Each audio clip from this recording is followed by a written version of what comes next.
Hey everyone, it's Susan Pierce Thompson and welcome to the weekly vlog. So this is the vlog that some of you have been waiting for or maybe wondering about, like, is she gonna do a vlog on this? About a month ago, on May 2nd, 2016, the New York Times published an article on The Biggest Loser, and specifically on a journal article that came out a couple of days later in the journal Obesity, about people from The Biggest Loser who were in season 8, which concluded in December of 2009. And there were 16 people who finished The Biggest Loser that year. And this article looked at 14 of them and where they are today, 6 years later. And what they found was that most of them are heavier than they were when the show ended, and 4 of them are heavier than they were when the show began. So they've gained even more weight back than they lost. We know that happens sometimes. Only one person out of the 16 had maintained their weight loss and actually is now a few pounds lighter than she was when the show ended. The rest have regained some or all of their weight. That wasn't really what the article was talking about, though. The article was talking about the fact that those individuals are showing signs of a damaged metabolism, a slowed metabolism, and they're now needing to eat something like, on average, 600 calories less than they should need to eat at their current body size to maintain their body weight. So their metabolism has slowed down, and it's been 6 years. So the authors are hypothesizing that it might be a permanent change in their metabolism. They also talked about some differences in leptin levels, that some of them have very, very little leptin at all compared to the measurements that were taken when the show began. So people have really asked me a lot what I thought about this, and the very next day after that article came out, on May 3rd, I had a call with my Bright Lifers and I talked about this at length. So I shared everything about what I thought about it, but of course that was with my Bright Lifers, which is just, several hundred of the people in our community, maybe over 1,000 now, but it's not everybody. It's not the vlog. So I wanted to take some time here to share with you my thoughts about that article and about the notion that essentially what the article was arguing is that long-term sustained weight loss is either impossible or incredibly difficult because the body fights you every step of the way. And so I want to comment on that a little bit. There was actually a response article that was published not that long after in the New York Times. I did send in a response article. They didn't publish it, but they published this other one from a neuroscientist who claimed that long-term weight loss is impossible. And so she has abandoned the thought of losing weight and has decided instead to exercise moderately and eat as well as she can and just accept the weight she's at. So anyway, she has a book coming out about that. So what do I think about this? Well, the overarching thought that I have is that if you go back and read that article in the New York Times on May 2nd, the description that they give of the people's experiences since being on The Biggest Loser is that they're struggling profoundly, and they're struggling in all the classic ways that unsuccessful dieters struggle. I wrote something about this a couple summers ago. It's a document called The 3 Huge Mistakes That Almost Everybody Makes When They Try to Lose Weight. And those 3 huge mistakes are: they rely on their willpower, they underestimate the addictive power of sugar and flour, and they make exceptions all the time. When they think that they're going to have a few chips and just cheat a little bit, or a small slice of cake and just make an exception and get right back on track on Monday. And that's their thinking. They don't use bright lines to guide their eating. So here's what I think. I think that the description of what those people after The Biggest Loser are experiencing is very fundamentally different from what we see in the aggregate of long-term successful people in bright line eating. Now, granted, not everybody's successful in bright line eating. There's always sort of some proportion of people who do struggle, and that is true. But in Bright Line Eating and in the 12-step programs for food addiction that precede them, that precede us here in Bright Line Eating, we have now hundreds, thousands of people in Bright Line Eating and the 12-step programs that precede them who have lost massive amounts of weight and are maintaining at not just a lower weight, but at a truly slender body size. And at the end of the Bright Line Eating Bootcamp, 84% of people who finish the bootcamp report little to no cravings and that their eating has gotten easy. Easy. Little to no cravings and their eating has gotten easy. And when you read this article about people from The Biggest Loser, they're talking about how, well, I try, the food is really addictive for me and I try to eat just a few chips and I end up eating the whole bag of chips, and I'm trying to exercise 2 and 3 hours a day, but I still can't keep up with my weight loss. And, it's insanity. The doctor from The Biggest Loser recommends that people from The Biggest Loser should be exercising 9 hours a week to try to maintain their weight loss. So what we do at Bright Line Eating is fundamentally very different than what they do at The Biggest Loser. Let me describe some of the differences. One of the biggest differences is that in The Biggest Loser, they take people out of their home environment and put them on a ranch where they're secluded and they're in an entirely new and different environment with different environmental cues and experts and trainers guiding them every step of the way. So they're not in their home environment breaking long-standing signal response, cue response behavior patterns. They're not in their home environment learning how to do it differently. So when they come home from The Biggest Loser, all of those old cue response patterns are still in place. They haven't broken any of them. They haven't retrained their brain in their native environment at all. And there were clues in that article about how they were eating. They were eating things like, a skinless chicken breast and a cup of broccoli. So I don't know if there's anyone out here watching who's done Bright Line Eating, but a cup of broccoli? Think about what 6 ounces of broccoli is. That's like 2 to 3 cups probably. And then a big 8-ounce salad on top of that, which is like 4 or 5 more cups of vegetables, depending on what kind of lettuce you use, right? In Bright Line Eating, we eat massive quantities of wholesome, fiber-rich, nutrient-dense food that tells the body and the brain, look, you've got enough food on board here.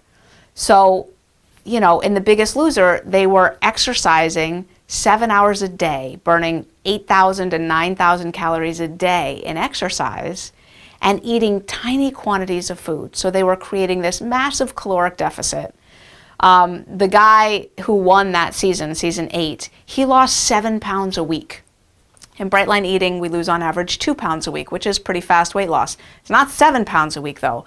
So here's my hypothesis. It's possible that with that kind of starvation on board, where the body's not getting enough fuel to meet its needs, that they're doing in The Biggest Loser, that either epigenetic or gene regulation changes take place so that the body basically remembers that kind of starvation and says, okay, here we are living in an environment where calories are incredibly hard to come by and food is very scarce.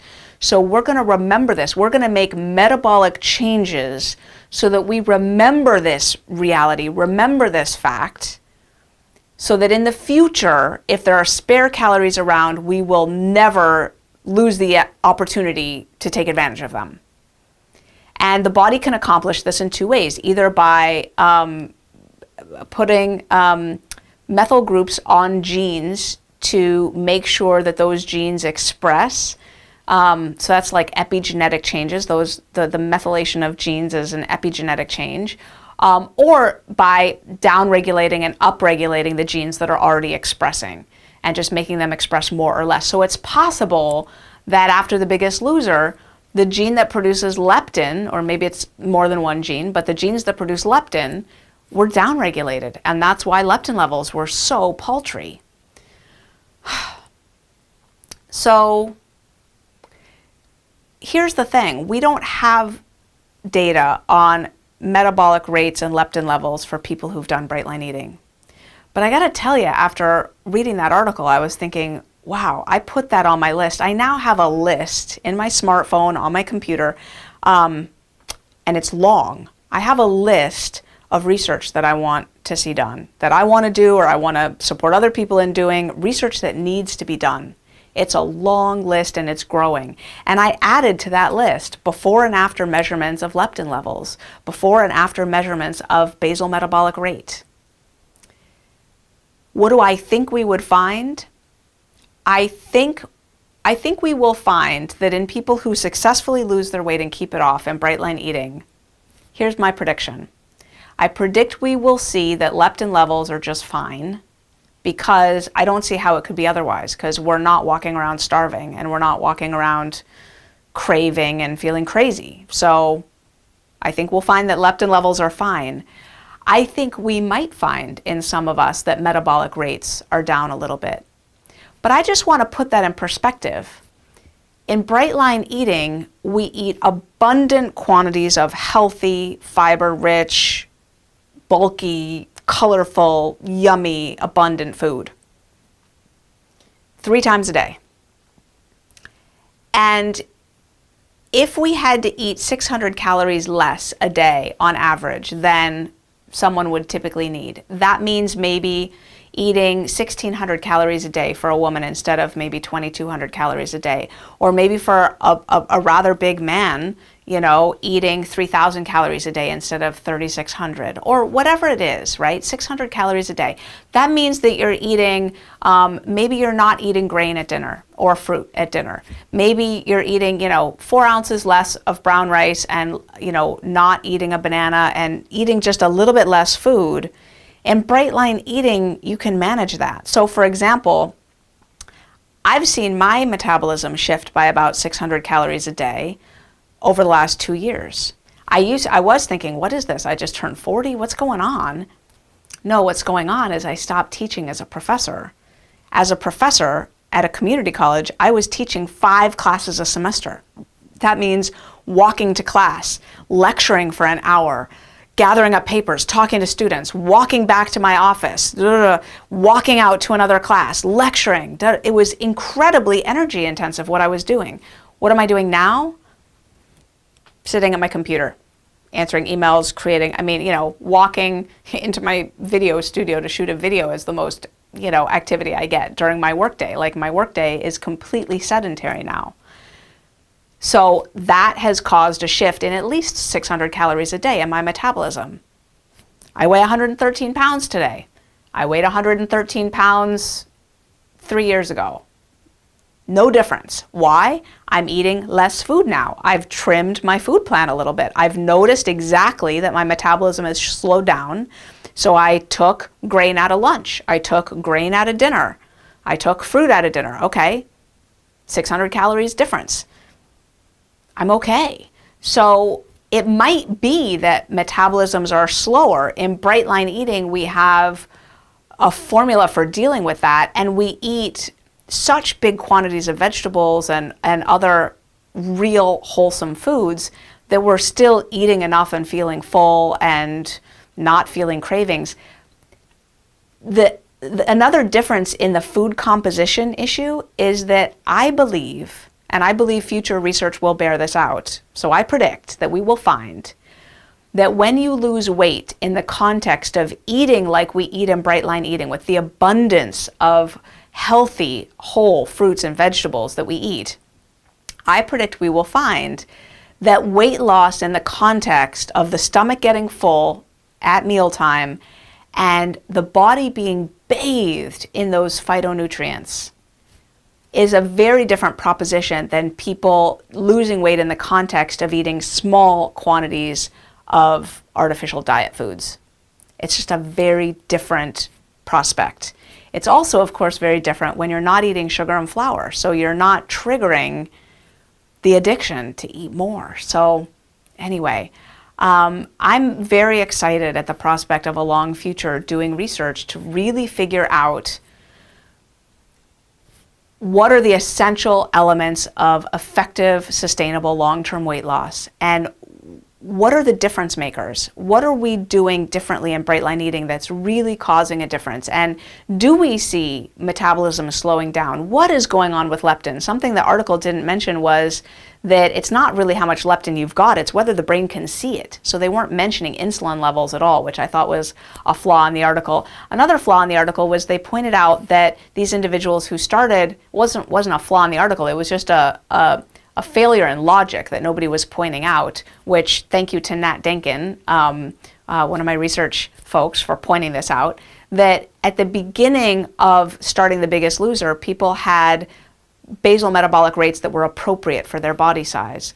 But didn't those individuals diet plenty before The Biggest Loser? I reckon they did.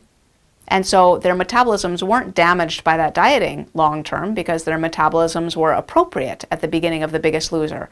So something they did during The Biggest Loser affected their metabolisms. And it might be the kind of starvation that they were put under during that show. So anyway, here's to not starving. Here's to eating abundant meals 3 times a day. Thank you for your patience. I know it took me about 5 weeks to come out with my vlog in response to that article, but now you know what I think of it. What I mainly think of it is it's a call to do research. It's a call to really figure out what's going on with long-term sustainable weight loss and how precisely what we do here at Bright Line Eating is so different than what everybody else is doing. And I'm just gonna, for now, hold on to the reality that we know we have something that works. And over the next 5, 10, 15, 20 years, my commitment to you is we will do the research to prove why. Research takes a long time, so it's not gonna be tomorrow. But over time, we will do the research to prove why. So that's the weekly vlog, and that answers the dozens of people who sent in that question. What do you think about this article? So if you have a question you want me to address in the weekly vlog, just send it in. I'm at Susan@brightlineeating.com. I'll see you next week.